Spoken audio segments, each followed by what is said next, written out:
You're listening to the Nerd to Know Media Network.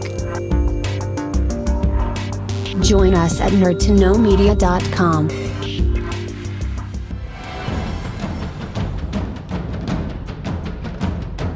Broadcasting from the Blanchardstown Centre, this is Phoenix FM.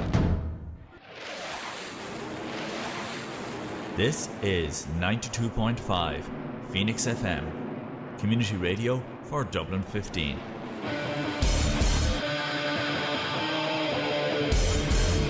Hey everybody, it's JB Jeremy Borash, and you are listening to Darrow O'Connor on the...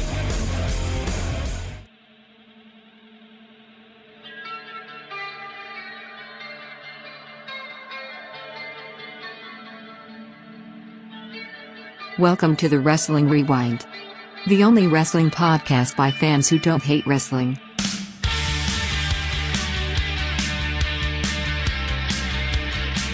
Hello everybody, it is Tuesday here on Phoenix 92.5 FM, the Wrestling Rewind, show 80. My name is Darrow O'Connor, and I'm joined on the line by my co-host. Introduce yourself, sir. Martin Herty in lovely South Armagh. How's she cutting? How you getting on, Martin? How are you? Grand, not a bother. You know, a hell of a week in wrestling. Oh man, the hits just kept coming this week, one after another. Yeah. So look, you know, this week we did say we were going to talk about what's it, Hog Wild? Road Wild. Road Wild. That's it. Road Wild. Originally called Hog Wild, and then they had I think Harley Davidson made them change the name. And that kind of gives you a little taste of what the show was like from 1999. So we will cover that near the end of the show, because this week, oh my god, the news was just out of this world, and not for anything good. It's really bizarre. So the first news, obviously, which we kind of had to talk about, is Jon Moxley, kind of out of nowhere, announced he's gone to rehab. The morning of the bloody Eliminator tournament for the world title. Yep. So Jon Moxley basically came out and announced that he's gone into rehab for alcoholism, and basically that was it. He just had to leave. Punk talked about it on AEW, which was weird, but all right. And I thought he was going to go full on straight at society, cutting a heel or cutting a promo or something. I'm like, where's this going? This is a bit dark. I haven't even seen this week's Dynamite, so I didn't see what was on it. Oh, fair. Yeah, no, he cuts a promo basically being like, hey, look, we're always there to support him, and if you need to get help, go get help. And I'm like, and I'm like, okay, but also that was a straight at society gimmick. So I'm like, see, I think that's all right though. Like, so I haven't seen it, so I don't know. But that sounds okay. Like, no, it was fine. It's very different from when they were like pretending to give vodka to Scott Hall. It's not like they're using it for a. Yeah, obviously it's not a storyline, But in the back of your mind, you're like, is it?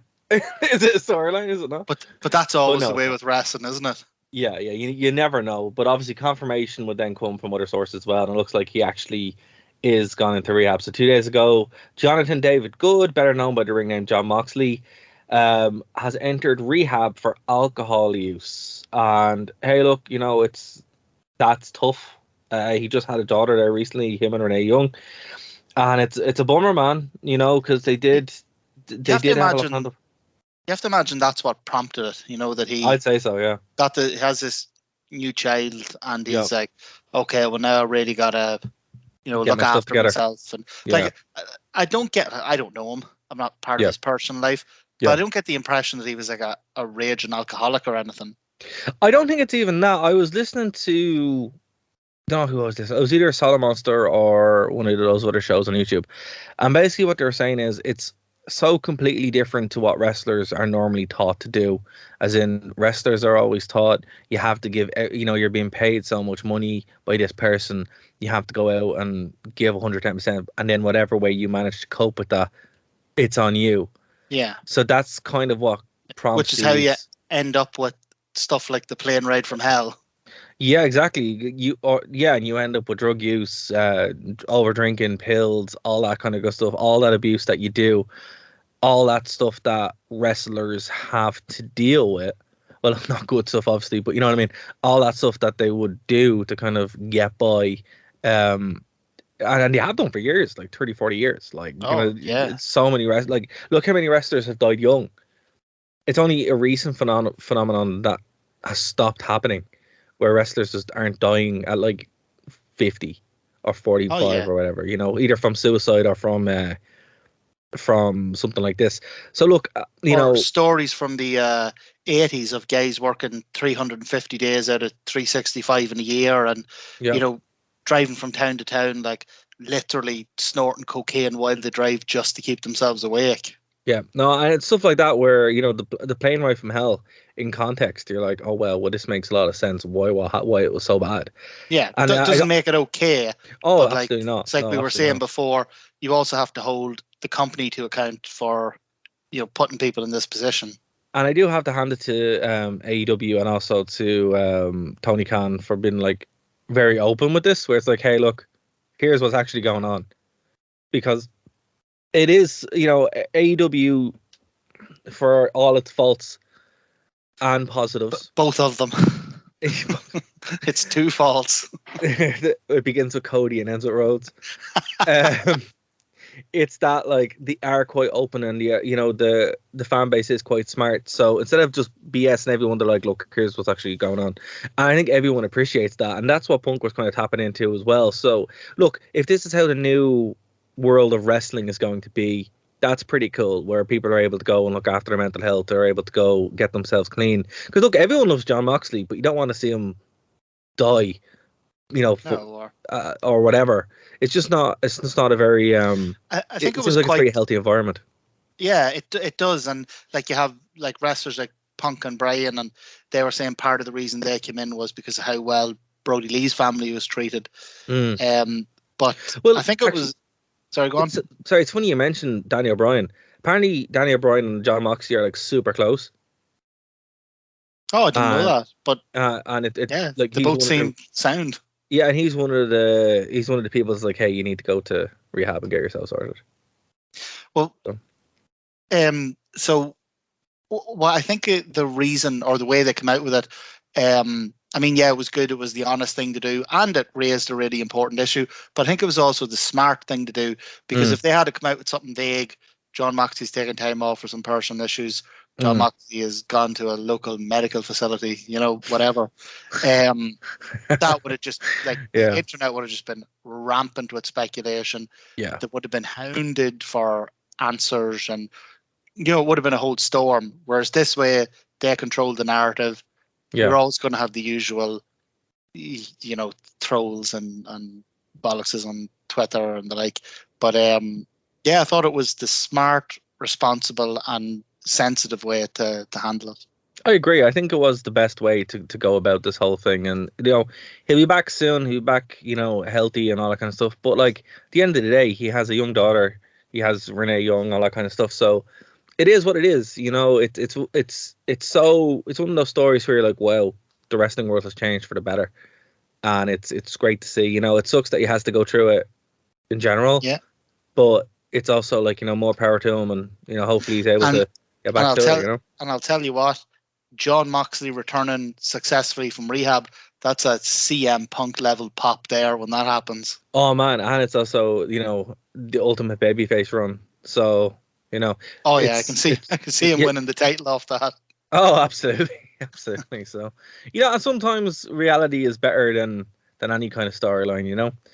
But what we go from that story, which would be a company doing things right, to a company which, look, again, Dave took the you know what out of me by saying, oh, WWE is getting sold. So I am back on that. WWE is getting sold, my friends.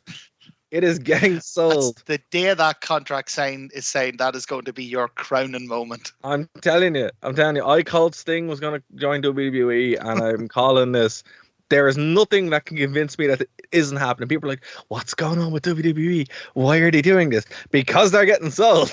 It'll be me and you on the Wrestling Rewind episode 382 in the year 2044, and WWE will be sold, and you'll be like, I told you. I told you. I'm saying it these 30 years. Actually, oh man. Actually, it's funny story. I was talking to my friend of mine, and her grandfather was always saying that, you know, the Hardcourt Street Lewis tram line would come back one day, because when so for people who don't know, when the English left Ireland, the new Free State ripped up everything that the English had put in, including the tram lines, and he would always say, well, it's going to come back, I'm telling you, one day. And then about 10 years after he died, they put in the Lewis. So he was right. It happens. Hopefully he won't have to die for it to happen, but there you go. But look, there's no other way I can explain what's going on with WWE right now.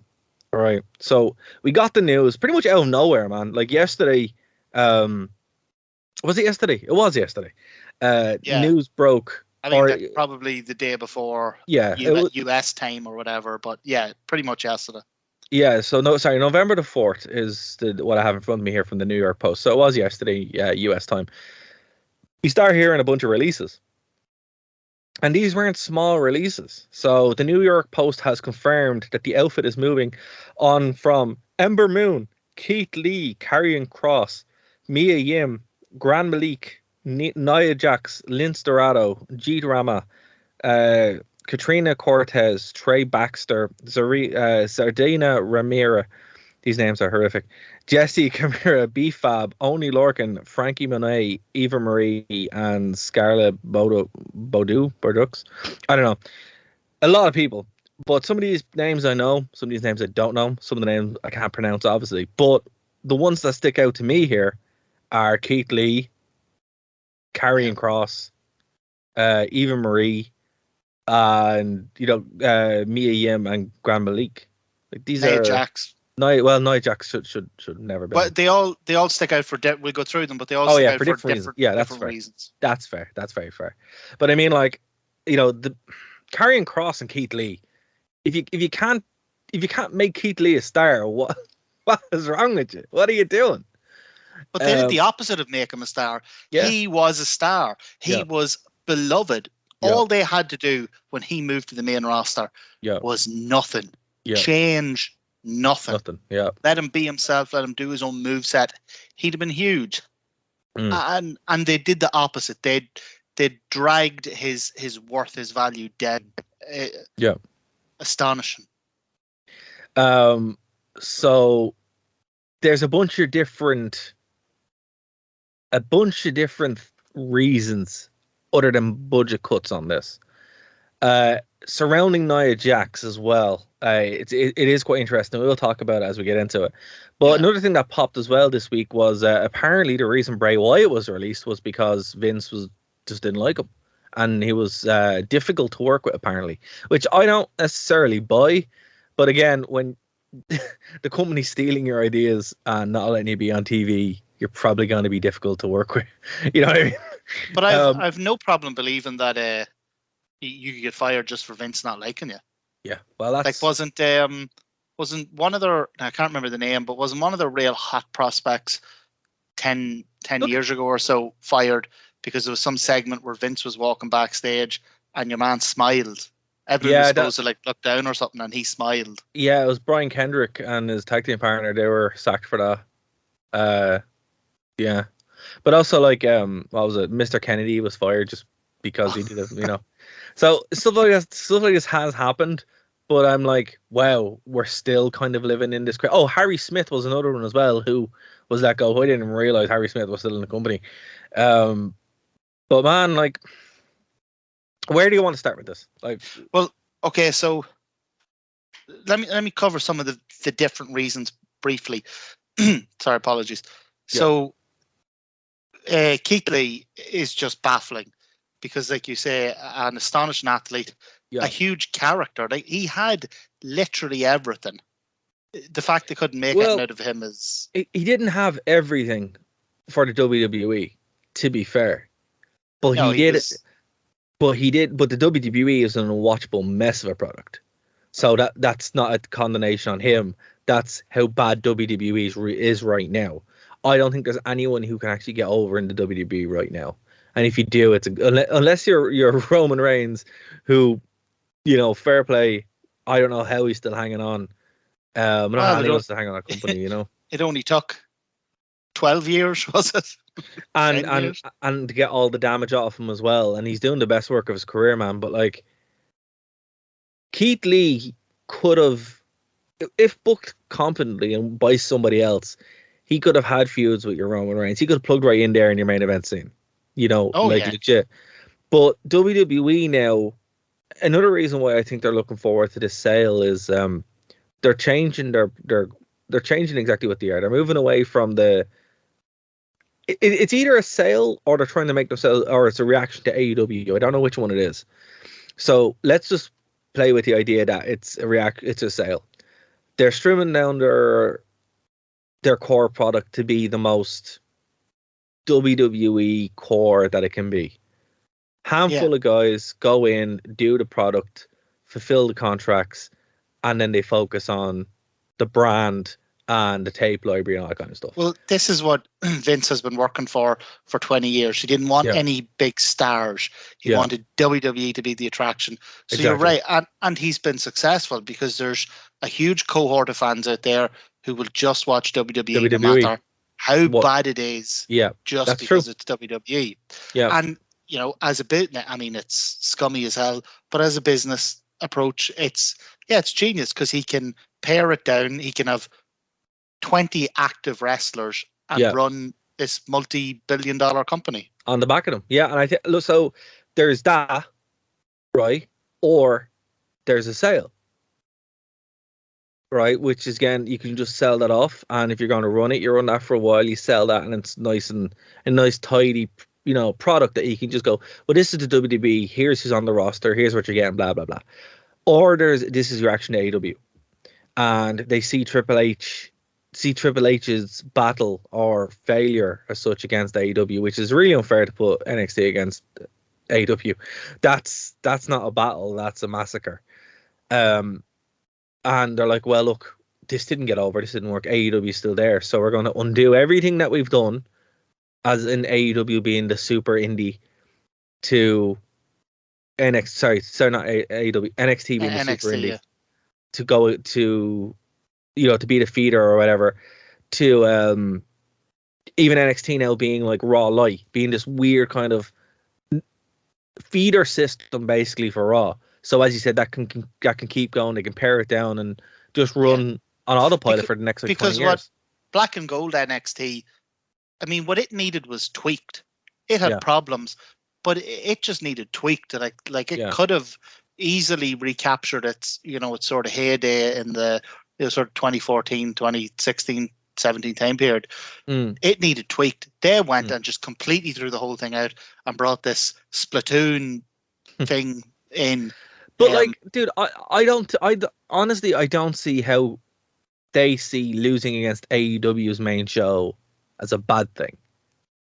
You know, here's the thing: if they put Raw against AEW, they'd lose. Eventually. Yeah, but you can't underestimate how petty this company is. Yeah. Like, remember we were talking the other week about them going back to the old WCW pay-per-view we reviewed and them blurring out a WWF sucks sign that was in the crowd. You know, so I would imagine they take the loss, even though it was NXT and not one of the main brands. I imagine they take the loss of a wrestling war, you know, as a pretty embarrassing, you know, blow to the company. And look, and so it's one of the two.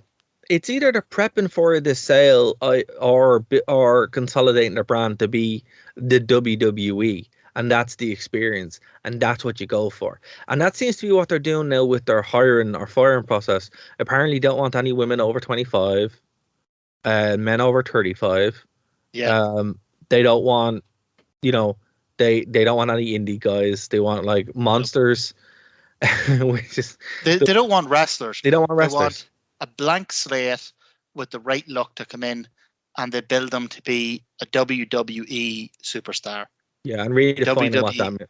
Yeah, and redefining what that means. Yeah, only doing the WWE style and only knowing the WWE style to the point where if they get rid of them, they're useless to any other company. Which I mean, that's where I mean, dude, that's really smart when you think about it. It's so scummy, but it is really smart. It's like they're not going to leave and they're not going to fight you because they can't go anywhere else. But you have to hand it to them. They're not doing any of this in secret. They have said for years now, we are not a wrestling company. We're not a wrestling promotion. We're WWE doesn't even stand for World Wrestling Entertainment anymore. No, it's literally just WWE. WWE, you know. Yeah. But what's more interesting is, right, Karrion Kross would fit into a WWE guy. Like, I know he comes from Impact and he had a good run there or whatever, got out, but like ready to go with the entrance and, you know, the manager and all that kind of stuff. That was all ready to go. And then they remove all of it. Well, here's what makes him different from Keith Lee.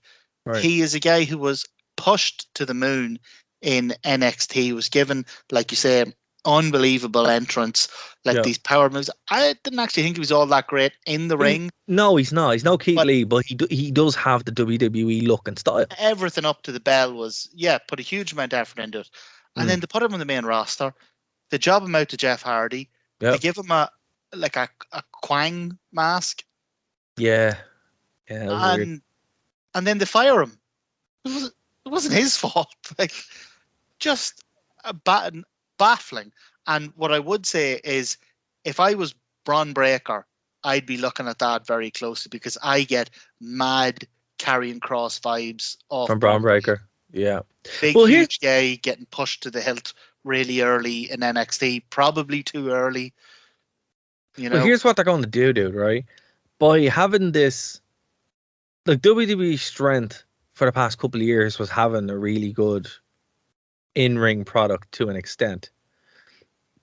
Almost despite itself, they had some great workers there who weren't able to do things, but when they were able to go, it was great. And the product hasn't been good in a very long time either, but, you know, it had those bright sparks. They're slowly removing all their bright sparks from the future, and, you know, they're a very old roster, like 50, 40-year-old guys and girls still there. You're like, right, they're going to age out soon, and then you're going to be WCW. What are you going to do? You know, and here's the thing. You do New Blood Rising. Well, see, this is it, right? But you can't do New Blood Rising if you haven't got any new blood. Yeah, or you can't do New Blood Rising and do what WCW did and job out the new blood. Well, oh man, we'll get there. We're not there. Get there pretty soon, don't we? Yeah, it's very soon. It is going up. But this is baffling because, like, the last cuts were more surprising than these, but apparently, you know, we thought it was over, right? But apparently this is going to keep happening. They're going to keep doing these cuts around the earnings calls because this was, you know, it is very, like, vulgar because they release a bunch of talent after saying how much money they made. And you're like, it's just not 156 million for the last quarter. Yeah, it's not a good look, and it's so vulgar as well. 3 months. We've made all this money, now we're going to fire loads of people. It's like, that's for budget cuts. Well, here's the thing. So a lot of them were released for budget cuts. Yes. But there's also a few that weren't. Yes. Okay, we'll talk about them now then. And we'll talk about them now. Yeah. So I don't know how to broach this issue. So it's, well, just plunge in. Four of them allegedly were released because they refused to get vaccinated. And the way it is now, you can't travel, you can't work in certain states. You need to be vaccinated to. But even in the US, any company over 100 employees, it's mandatory. Yeah. So Joe Biden brought that in. So, like, I don't even know how they were. Getting away with it up till now, or how they were going to thought that was going to play out. Like, you know, it's how are you supposed to travel? How are you supposed to, like, go to these states where you're not allowed to even go anywhere? You know, it's like, remember, a wrestler's job, right? The wrestling is 8 to 12 minutes, you know, on a night.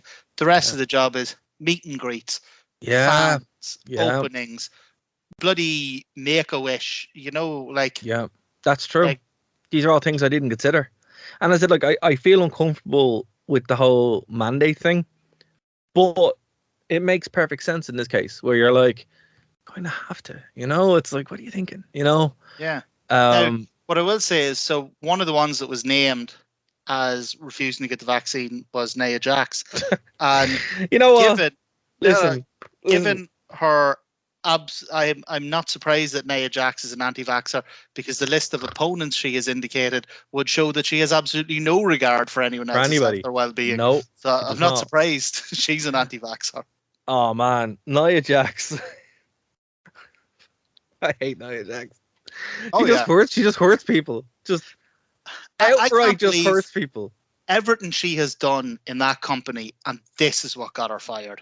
Look, well, you know what, right? As I said, it is what it is with certain things. But I'm not glad someone got fired. But I'm glad Nia Jax got fired, because she just hurts people. Like, yeah, I'm just relieved. hurts people, and and that's it. And then she just doesn't seem to want to get better. Like, how many times she doesn't even try? Like, doesn't protect anybody. Just when she was putting Lana through the table every week. Poor Lana, like, it's just like, you're not even trying to protect her. You're just throwing her through it as much as you can. I know it worked out for the best in the end, but that was accidental. She could have ended Becky Lynch's career. Like, that was a facial fracture. Like, that could have been much worse than it was. She nearly could have bloody paralyzed Kairi Sane, wasn't it? It was Kairi Sane, yeah. Kairi Sane, didn't she nearly knock out Asuka one time? She is a laundry list of wrestlers she had injured, and it's not because they were doing dangerous spots. It's not because they were doing anything risky. It's because she had absolutely no regard for their safety. I like this from the Indian Express. Nia Jax, who has plenty of controversial incidents during her time in WWE, was often alleged to be an unsafe worker, has also been let go. Yeah, that's very very political. She was the most unsafe worker I think I've seen since Ryback. Alleged. The most unsafe worker since Ryback. So it's just like, yeah, come on. I know, when I saw that, I don't like when anyone loses their job. I think that's a bummer, and particularly when it's as scummy as WWE have done here. But when I saw it was where I was like, all right, bye. So setting the anti-vax stuff aside, here's what I think is shocking. Yeah. What is a WWE contract worth? What is the point of it? Like, if you sign a contract with someone that says, we are employed for the next 3 years, me and you, surely they need, I mean, if I'm going to break, I can't break it. I don't have the legal power to break it. Surely they need some sort of reason, negligence, misconduct. They must have something in the contracts. I just don't know how to get away with it. I genuinely don't know how to get away with it. Because take the wrestling out of it, right? Let's say it's Tesco. Right. And Tesco, in one day, can you imagine what would happen if in one day Tesco announced record all-time profits, higher than the Attitude Era, higher than Hogan, higher than all those times. So if Tesco announced their all-time highest ever quarter, and also we're letting a load of minimum wage workers go for budget cuts. Can you imagine? I mean, there'd be protests, there'd be boycotts, they'd be in court for the rest of the company's existence. It's such a horrible, like, they shouldn't be treating people like this. Like, they're not cattle. They're not livestock, But then again, the other argument would be the Tesco workers on minimum wage. These people are getting, in some cases, millions of dollars. Some of them are. Yeah. But let's remember, the NXT prospects and the up-and-comers are not getting millions of dollars. They are not. And let's also remember that the WWE pays, compared to other professional sports, a very, very they are wildly underpaid wrestlers. So when you look at other professional sports in the US, the percentage of income that these sports pay to their athletes is much larger than the percentage of income that WWE pays to its wrestlers. Yeah. And I just thought I'd bring it up just because like for like sometimes isn't like, but in this case, it is worth bringing it. It is worth bringing that up. But also, when you are getting paid thousands of dollars for these guys, doesn't include travel, doesn't include putting yourself up, doesn't include healthcare, doesn't include all other stuff as well. So, you have no rights because you're a bloody contractor, independent contractor. Yeah. I tell you, and I genuinely mean this, and I'm not holding my breath because it'll never happen. Because the US, even people in the US who are left wing, don't realize that they're actually centre right. But the day that there is an even mildly left wing government in the US with even a cursory interest in workers' rights, I look forward to seeing Vince McMahon dragged through courts for the remaining years of his life. I don't know how he gets away with it. And it must just be, I think you've hit the nail on the head. It must be the independent contractor thing. There must be something in that clause that they can just be like, we can break at any time. And you will be paid X, Y, and Z. That said, I don't know if if you look at WrestleJuice on YouTube, but they had Hulk Hogan's 1998 contract. Holy hell, that was a bad contract. These guys need to get Hulk Hogan lawyers. He got $2 million for signing his name. And creative control. And creative control. And you can just, what was it? My favorite one is 15% of the gate on live receipts. And you're like, what? Because you're on 2 million, and what you really need is that 15% of the bloody gate. How did anyone agree to this? You had no value in 1998. You had no value in 1997. And you had some value during the NWO. That was it. And NWO was over by 1998 almost. What him, Nash, and Hall, what the real gene, how, no matter how desperately you wanted them, give them all the money they wanted, but how they let them right into their contract that no matter who WCW ever hired in the future, they had to be paid more than them. Yeah. So that's when they were mad trying to get Bret Hart. Bret Hart told them, sure, I'll join WCW. I want the exact same contract as Hulk Hogan plus 1 penny. So petty. Well, it's petty. Because he knew they couldn't do it. He didn't want to go to WCW. Yeah. But it's funny that there's another thing as well with Hogan's contract. Just the whole thing is there. It's on WrestleJuice. I would say have a look at it because it is quite interesting. But I just don't know how they were able to do it. And it's funny how you went from WWE if you went from WCW who had contracts like that to WWE who must have something much more robust, but they're making the same mistakes again. And I don't know how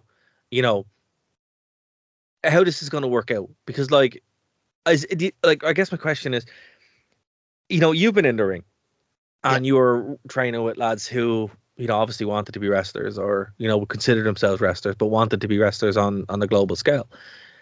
Do you think some of the ones I was trained with are doing really well at the moment? Oh, absolutely. That'd be awesome. We should try to get them on the show, man. OTT and NXT, and some of them's doing really good. But this is it, do you think with WWE changing its... Well, there's a couple of things, actually. So I'll ask the first question first. With all the stuff that's happened this week and the way they've cut their roster down and the way they've mistreated workers or whatever, do you think those people still want to go to WWE because it's WWE, or would they be looking at NXT or Impact? Well, here's what I'm wondering. So we got a generation of wrestlers coming up now who have other options, who are looking at, they're not like maybe generations from after WCW was bought who only ever knew WWE. So if I was an up and coming independent wrestler now, man, I would be looking at the way WWE is treating people, and I'd be looking at the way AEW is treating people, and I'd be looking at the money some of the big names are making on the independents, and WWE, it gets less and less attractive as a proposition. And that's before you start to hear the stories of the morale in the office, the way the shows are rewritten at last minute, the insane hierarchy. Yeah. Vince McMahon in general. But dude, here's the thing, right? It's not only the wrestlers on this, right? So the front staff are getting fired. So you can just work in the office as like a clerk and you can just be sacked. And I'm like, man, breach a contract all over that all day. So well, this is why I think NXT UK has survived. Because surely it would be just the number one thing on the chopping block. But I think they're under UK law. Yeah. I think the labour laws in Europe are too strong, and I don't think they can just cut people like that. Interesting. That is very interesting. Say what you want about Europe, but we do have pretty good labour laws. Oh yeah, I mean, like, why else? Like, they don't make any money off NXT UK. Yeah. I mean, it probably doesn't cost them all that much, but I mean, they're making hundreds of millions and they're cutting people for pennies. You know, like. Like, that's it. Like, I don't know how much money these contracts are worth. Probably not a whole lot.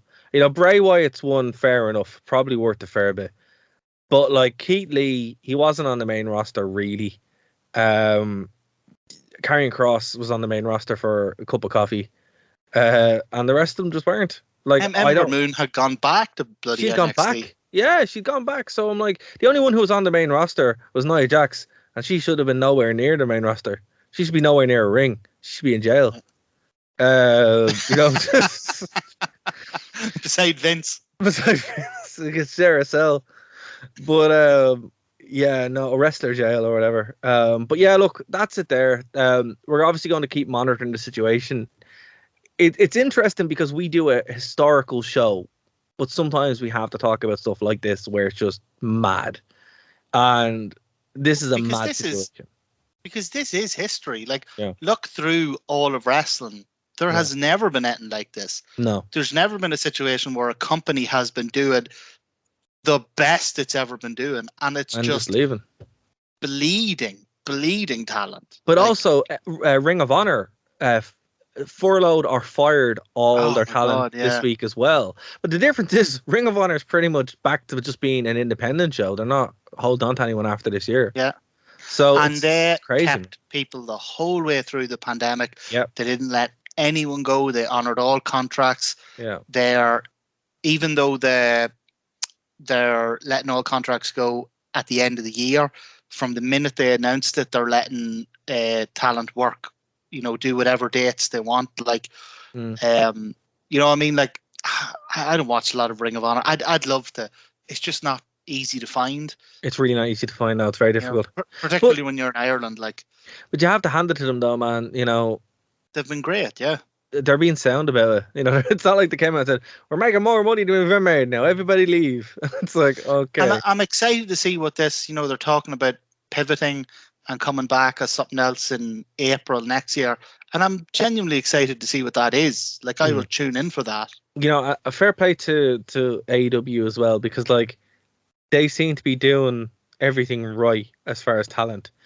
Well, WWE are going further and further into that pit of like scumminess, and it's upsetting. But you know, we'll have to watch it. It is, and look, you can't justify what WWE are doing.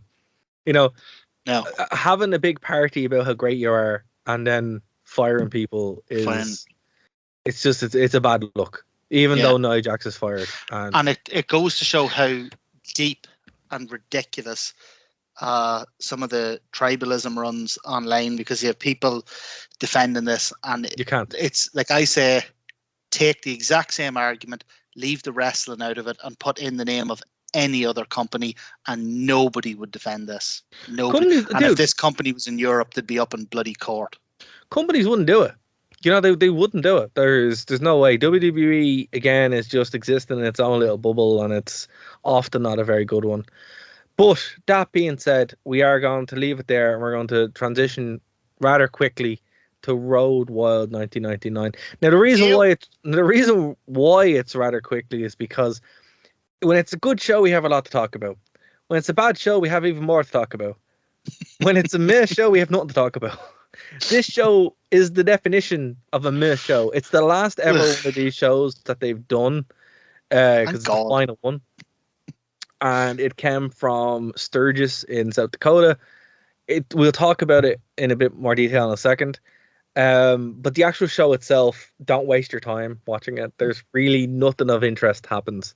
I'm going to quickly run through the card, and then we'll talk kind of generally about the event and stuff like that. So, Mysterio, Kidman, Eddie Guerrero defeated Vampiro and the Insane Clown Posse. Literally the band. And I think that WCW thought that the Insane Clown Posse was like a rock or a metal group, because they brought them out in front of all these bikers, and they are not. They are raps. Not even new metal. They are rap. Yeah. And that was very evident when they come out and they got booed out of the bloody building. Yeah. I wasn't even in the building, but still, if it had been a building, they would have been booed out of it. Harlem Heat defeated Canyon and Bam Bam Bigelow for the WCW tag belts. The Revolution, Perry Sarton, Shane Douglas, and Dean Malenko defeated the West Texas Rednecks, Barry Windham, Kurt Hennig, and Bobby Duncan Jr. Buff Bagwell, again, defeated Ernest Miller. Hold on. I'm going to shock you here. Go right? on. You like this one? I don't know if it's Stockholm Syndrome or what. Are you starting to pop now for Ernest Miller? I am popping for... I like the cat. Ah, fair. That's all right. I can't help it. Do you know what did it for me? Go on. So we'll probably go into it more in detail, but one of the big issues with Road Wild was that it was plagued with racism. Like, you know, these biker gangs and stuff are, you know, have certain links to, you know, right-wing groups and all that, and they're not the most progressive people in the world. And apparently groups like Harlem Heat and that used to get horrendous racist abuse. Wow. You know, what these live shows. Oh my God. That's like scary. The cat comes out, you know, he's this black guy, and he comes out dressed as a biker, but he's wearing these gloves, and the gloves have 2 Confederate flags on them. And I was like, oh my God, I love this guy. He just does not care. I didn't notice that. Yeah, he's 2 Confederate flags in the gloves, and he's out like giving absolute socks to the crowd, like taking the piss out of them, slagging them off. The match is terrible. The match is awful. The match is not good. And apparently, before they come out, him and Bagwell had an actual fight backstage. No way. Yeah. Where'd you get all this from? Do you know what I did? I was driving down the road from Belfast, and I put on Eric Bischoff's 83 Weeks, and it was a bit bloody. It was a bit Road Wild. Oh, I love it. Martin's a historian here, just bringing all the facts. I just watched it. I just watched it as a terrible show. I don't know how you could call them facts. That's fair. But the Confederate flags, that said to me, there is a man who has no more facts to give. I just fell in love with him there and then. That's so funny. So I'm a cat fan now. Oh man, no Disco Inferno though, sadly. I'm not a disco fan yet. You'll get there. You'll get there. Disco coming out in a Confederate flag doesn't have the same vibe. No, it doesn't. Although, you know, it's WCW in 1999, man. Could have happened. Wouldn't surprise me. Yeah. Could have happened. What was the company that had Jim Neidhart come out as a Klan member? Oh Jesus, I don't want to know that answer. I can't believe. Have you not seen this? I've not seen that. Whoa. So what? There's these. I can't remember who the wrestlers are, but there's 2 tag teams, and one of the tag teams is 2 white guys, and one of the tag teams is 2 black guys, and the 2 black guys win, and then this guy comes running out in a full Klan outfit, like he's the sheets, the hood, everything. He slides into the ring, he attacks the 2 black guys from behind, and they start fighting back, and they whip the hood off him, and it's Jim the Anvil Neidhart in his full like pink and black. It's bizarre. I can't believe no one said, you know what, that's probably a bad idea. Let's not. Let's not. Can we not do that today? This is a bad idea. Let's put that one in the maybe pile. Put a pin in it. Then go back to it. Put a pin in it, and then put a dagger in it, and then put it in a box, and then drop it in a river. Oh, man. Wow. Okay. Well, guys, I'm going to leave you to Google that yourself. Yeah. Because I'm not touching that one. Chris Benoit defeated Diamond Dallas Page for the WCW United States belt in what was probably the only good match of this whole show. And even by these 2 guys' standard, this was not a good match. It was not a good match, but it was the only good match on the card. This show was, yeah. In fact, though, it did have it had a couple of really good moments, but I was genuinely terrified watching that spot with the belt.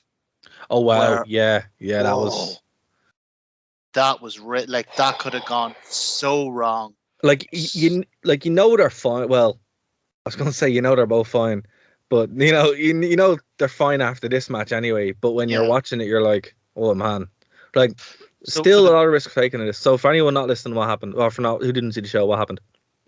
So yes, sorry. So yeah, we forget sometimes that this is an audio medium. Basically, what happens is DDP, because it's no DQ, he slaps the ref and takes the ref's belt off. Pretty cool move, yeah. It is a cool move, yeah. It is a good one. Whipping Benoit with it. I was like, oh, this is awesome heel stuff. Someone should do that. But then he puts the belt through the loop around Benoit's neck. Yeah. And then full on like flips him over his shoulder and has him by holding the belt with Benoit hanging off the back of him. Shoe hanging. Not even taken into like consideration, like obviously the connotations of what would happen years later. Yeah. But just as a spot in a match, this was genuinely terrifying. It's a bit much. It's a bit much. It's like for me, it's like when the pizza cutters come out, and I'm like, you don't need to cut someone's face open. It's a bit much. You also need to hang someone. It brought back the uncomfortableness when the Big Boss Man was getting hung by the Undertaker. I was like, this is a bit. I remember that as a child. It was one of the very few. God, happened in the same year. They're all mad for hanging people. Oh my God, they were full on. Yeah, they're mad into it. They were full on lynching. I hope that's not the same year that bloody Neidhart was in the clan. Oh God, I don't know. Lynching 90s. What's wrong with you? Stop. 90s was wild, wasn't it? Oh man, it was just crazy. I don't think people can understand how wild the 90s actually is until you go back and watch media from the 90s. It's mad. I am terrified for the day that woke Twitter discovers wrestling, 1990s wrestling, because it's over. Man. The whole thing's over. All wrestling's cancelled. Women, minorities, violence, like the whole thing's done. Oh man, and it's mainly WWE. WWE in the 90s is just holy hell. Like you're watching it and you're just like, oh, this is great, and then something happens, you're like, oh my God. But it just seems it's true to WCW as well. And WCW pulled plenty of stunts. Yeah. And ECW just reveled in it. ECW loved. Well, ECW knew what they were doing. WWE just had King basically saying horrific things all the time. I don't know how Twitter hasn't caught up with him yet. It's like, do you not know what the King has done? He said horrific things for like 10 years. And he's been not convicted, but accused of some even more horrific things. Well, that's all alleged, but all I can say is it's on the network. I'm amazed the network they haven't gone through and cut it. But Peacock actually have done that. Peacock have gone through the network. It's like, we're not putting that anywhere near our streaming service, because they know. They know as soon as people latch onto this kind of stuff, they're like, yeah, Twitter's gonna freak out. But yeah. And you can't tell Twitter. Look, you got to take this in context for the time. Obviously, it's not right, but this was of its time, and we're not condoning it, and we'll edit the broadcast. Like, Twitter doesn't react with nuance or reason like that. Twitter would just demand that the whole thing is, the whole burn thing the servers, purge it all, burn the servers, purge it all. So Sid Vicious defeated Sting in a terrible match. Goldberg defeated Rick Steiner in it was very disappointing. Rick Steiner deserved better. Well, I got to say two things. One, I don't think the Sid Vicious match was terrible. Come on. It wasn't. It was good. too long. If it had been 5 minutes, it would have been a great match. Yeah. It should have been 11 minutes. But I think for a Sid Vicious match, you don't go in with high expectations, But for Sting, though, here's what they should have done, right? Sting versus Rick Steiner, Goldberg versus Sid Vicious. That would have been a better pair. That would have been. I tell you one thing I did love about the Sid Vicious match was early on in it, Sting whipped Sid into the turnbuckle, and then came running up and did like a real high kick or whatever. And clearly Sid was supposed to, take the kick, and as if the momentum had thrown him up on the turnbuckle and lay across the two ropes on the turnbuckle. Yeah, would have been a nice spot. Yeah, but he didn't do that. No, so then Sting obviously said to him, because the next spot was for him to be in the turnbuckle, Sting obviously said to him, "You're supposed to be in the turnbuckle," and he hit him just like an ordinary kick in the stomach, and then Sid just flew up in the air and jumped on the turnbuckle and sprawled across it. I loved it. And it was, Sid. Oh man, Sid Vicious. You don't make them like that anymore. No, if he's not breaking his leg from a drop kick, he's shitting himself in the ring. And overselling like you wouldn't believe. Randy Savage defeated Dennis Rodman in a match that I can't believe happened. but it did, and it was 12 minutes. And then felt like it was 20. Oh God, just such a bad idea. And then Hogan defeated Kevin Nash in a retirement match for the WCW. And nobody ever retired. And nobody ever retired. It's like, what was this? So this whole show, ladies and gentlemen, was completely pointless. Well, what I gotta say, I'll be really quick. So the Rick Steiner match, it was, like you say, it was nothing. But this was not a no DQ match. No, it was not. And I've gone back and checked, and Rick Steiner took off Goldberg's knee brace and battered him with it in front of the referee for the entirety, like for the whole match. To be fair, though, right, with that, I never thought that was a problem as such, because it's not a foreign object. They're wearing it. Well, there's a question, yeah. You know, it's not like he went and got something from outside. They're wearing it. Yeah. You know, so I don't think that's necessarily breaking the rules as such. Yeah, so Kurt Angle used to choke people with his singlet. Singlet. Yeah. And I suppose Bianca Belair with her hair, yeah. Whips people with her. Yeah, that's so if it's on you. That would be my understanding of it. If you're wearing it, you've been cleared because you like, you know the way, like if you had brass knucks like tucked down your pants or something, obviously that's illegal, right? And that's why because the ref's not aware of it. The ref's not aware of it. But if you're in the ring and you're like, whatever you're wearing, the ref's like, right, you're okay to compete with what you're wearing, you can use it. So I wouldn't imagine that would be a problem, and that would be my understanding of the rules. Oh, that's bizarre. But it makes sense when you think about it. It's like you've been cleared. I mean, yeah, it's a very technical. It's a loophole. Yeah, it absolutely is a loophole. And the thing about it is, you could kind of go either way on that. But I would say you're cleared, and it's like fine, okay. But hold on, I'm gonna throw a spanner, or not a spanner, but I'm gonna throw a fake arm into the works here. Wasn't the gimmick that Lex Luger had to wear that pad on his arm because he had a steel plate in his arm? In it. Yeah. So he had to cover it because it wouldn't be fair if he's allowed to hit people with, and that's in his arm. Yeah, well, that's kind of different because it's like, okay, for example, right, D'Lo Brown wearing or even the Shield wearing the flat jacket, right? Yeah. Technically, that's a foreign object. Yeah. Like, and D'Lo Brown would do actually, that's why he wore it as well as like a heel to do the frog splash. So I suppose the moral of the story here is if you're going to use a foreign object, wear it. Go on. I'm starting to think some of this wrestling isn't on the level. I'm starting to think this wrestling is a bit dodgy. I'm starting to think there's something fishy about this. Oh, maybe. I don't know. That sounds like a conspiracy theory to me, my friend. Rodman Savage. Oh my God. At one stage, Rodman gets thrown into a porta potty, like a portable toilet, and then Savage tips it over, and they filled it with some kind of fake effluence. Fake bodily waste. Yeah. And whatever they used to fake it was so incredibly convincing. It was just, I could smell it through the television screen. It was better than what WWE would do when they did a similar spot where it was obviously like, you know, chili or something, but it was a bit gross. Have you ever been to Electric Picnic? Oh no, you couldn't pay me enough money. I hate going to festivals. Well, I like being, you know, clean. So I like having showers and stuff, man. I can't go to festivals. I went to Electric Picnic when I was young and wild, and they have a thing there called the Long Drop, and it's basically just this huge, literally like an 8 or 10 foot tank, right? And you go and on top of it are all these seats, like with walls between them, right? And you sit in them and you take a dump in it. Oh God! And on day one of the festival, you take a dump.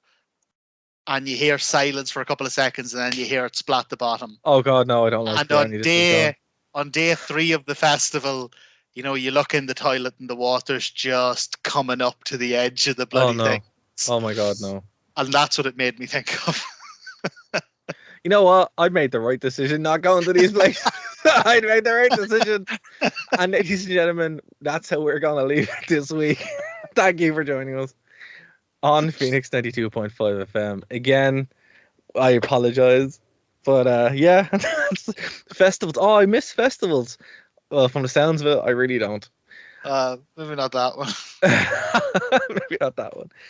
But Martin, Road Wild 1999, would you recommend it to the people? Not for love nor money. A dreadful show. And the whole thing about it, it's outside, it's in the light, it's not a wrestling crowd. So this was a free event at a motorcycle rally because Eric Bischoff was a big motorcycle fan. He was. So the people who are there for free. They are not wrestling fans. No. And I like when wrestling sort of steps outside the box, tries something different. Like the Jericho Cruise, like it's not a huge crowd, but it's a nice atmosphere. But even the Impact Zone was cool. Yeah, just try something different. Yeah. And I commend WCW for trying something different, but it didn't work. Don't do it. No. 4 bloody times. Yeah, maybe don't do this. And it's of its time. It's very much, to be fair though, I say it's of its time. 1999 was a bit late to be doing stuff like this. Like this feels like an 80s or 60s thing that you do. Yeah. Although I'd nearly give the whole show at least 1 star for Tony Schiavone dressed as a biker, commentating the whole way through it. I loved it. That was great. So look, next week, next up on our WCW timeline is Fall Brawl 1999, but we're not going to get to that. Well, we will get to that next week, but we also have AEW preview Full Gear. So the week after that, it's going to be AEW Full Gear, full review, and then we'll continue on. So Martin, is there anything you want to plug before we get out of here, sir? I've been listening to the Mountain Goats this week, and they have a fantastic, genuinely brilliant song called No Children. And I've had that on repeat, so I recommend everyone go and listen to that. And also, just in light of the whole John Moxley thing, if you have any issues with alcohol or drugs or depression or anything, there's loads of help out there, particularly in Ireland, because we have a whole history of this stuff. So do the cool thing and be like Mox and go get help. As Punk, I'll echo that. As Punk said, there's nothing harder and bravery you can do than go and get help. So absolutely do. And that was Punk's promo. So absolutely, guys, take care of yourself. It's important, particularly in the times that we're in. And we'll be back next week to talk more wrestling from the past and the present. Bye, guys. And the future, because it's a preview. And the future. That's true as well. See you next week. Bye, guys.